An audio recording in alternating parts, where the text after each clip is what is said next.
എൻ്റെ പേര് വിജൻ CJ. എൻ്റെ വീട് എറണാകുളത്താണ്. എൻ്റെ +2 കഴിയുന്നത് 2024-ലായിരുന്നു. ഞാൻ 1 ഇയർ കഴിഞ്ഞാണ് ഞാൻ BCom-ന് ചേരുന്നത്. അപ്പോൾ എവിടെ ചേരണമെന്നൊരു ആശയം എനിക്കുണ്ടായിരുന്നു, ആശങ്കയുണ്ടായിരുന്നു എവിടെ ചേരാൻ പറ്റും എന്നത്. അപ്പോഴാണ് IGNOനെ പറ്റി ഞാൻ അറിയുന്നത്. അങ്ങനെ IGNOയിൽ ഞാൻ BCom-ന് ചേർന്നു. 2025 ബാച്ച് ജൂലൈയിലാണ് ഞാൻ ചേർന്നത്. അപ്പോൾ ചേർന്ന് കഴിഞ്ഞപ്പോഴുണ്ടായ സംശയം എന്ന് വെച്ചാൽ എങ്ങനെ ഇത് പഠിക്കാൻ സാധിക്കും, ഒറ്റയ്ക്ക് നിന്ന് പഠിക്കാൻ പറ്റില്ല എന്ന് എനിക്കറിയായിരുന്നു. അങ്ങനെ ഞാൻ ഇതിനെപ്പറ്റി എവിടെ ട്യൂഷൻ ഉണ്ടാകുന്ന അന്വേഷിച്ചപ്പോഴാണ് യൂട്യൂബിൽ ആഡ് കണ്ടത് ലേൺവൈസിൻ്റെ. അങ്ങനെ അവരായിട്ട് ബന്ധപ്പെടുകയും അവിടുത്തെ ഫാക്കൽറ്റീസ് എനിക്ക് IGNO യൂണിവേഴ്സിറ്റിനെ പറ്റിയും ബാക്കി ഡീറ്റെയിൽസ്, എക്സാമുകൾ, അതുപോലെ തന്നെ അസൈൻമെൻറ്റുകൾ എങ്ങനെ എഴുതണം കാര്യങ്ങളൊക്കെ എനിക്ക് പറഞ്ഞു തരികയും ചെയ്തിട്ടുണ്ടായിരുന്നു, ഡീറ്റെയിൽസ് ഒക്കെ.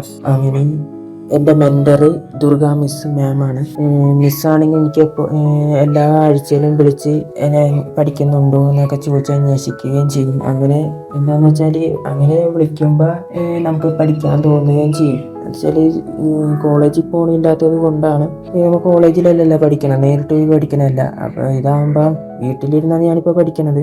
അപ്പോൾ ഇത് ടീച്ചർ ഇങ്ങനെ ആഴ്ചയിൽ വിളിക്കുക എന്നുള്ളത് തോന്നലുണ്ടാകുമ്പോൾ നമുക്ക് പഠിക്കാനായിട്ട് തോന്നുകയും ഇത്ര ചാപ്റ്റർ കംപ്ലീറ്റ് ചെയ്യാൻ പെട്ടെന്ന് തോന്നുകയും ചെയ്യും. അതുപോലെ നല്ലൊരു പഠിക്കാനൊക്കെ പറ്റുകയും ചെയ്യും. അതുപോലെ ഓരോ ചാപ്റ്റർ കഴിയുന്തോറും ആ ചാപ്റ്ററിനെ പറ്റിയൊരു ടെസ്റ്റ് ഉണ്ടാവും, ഒരു 10 മാർക്കിൻ്റെ. അത് നമ്മൾ എത്ര മാർക്ക് നമുക്ക് 10 മാർക്കിൽ എത്ര മാർക്ക് നമുക്ക് കിട്ടി, അപ്പോൾ നമുക്ക് മനസ്സിലാകാൻ പറ്റും, സ്വയം വിലയിരുത്താൻ പറ്റും നമുക്ക് ഇത്രത്തോളം ആ ചാപ്റ്റർ മനസ്സിലായെന്ന്. പിന്നെ ആ ചാപ്റ്റർ എന്തെങ്കിലും മനസ്സിലാവാത്തതുണ്ടെങ്കിൽ മിസ്സിനോട് ചോദിച്ചാൽ മിസ്സ് പറഞ്ഞു തരികയും ചെയ്യും. പിന്നെ ലേൺവൈസിൽ ഓറിയൻറ്റേഷൻ പ്രോഗ്രാം ഉണ്ടായിരുന്നു, അതിനോട് എനിക്ക് അറ്റൻഡ് ചെയ്യാൻ സാധിച്ചു. അതിൽ ബെസ്റ്റ് പെർഫോമറായിട്ട് എന്നെ തിരഞ്ഞെടുക്കുകയും ചെയ്തു. Thank you Learnwise and miss.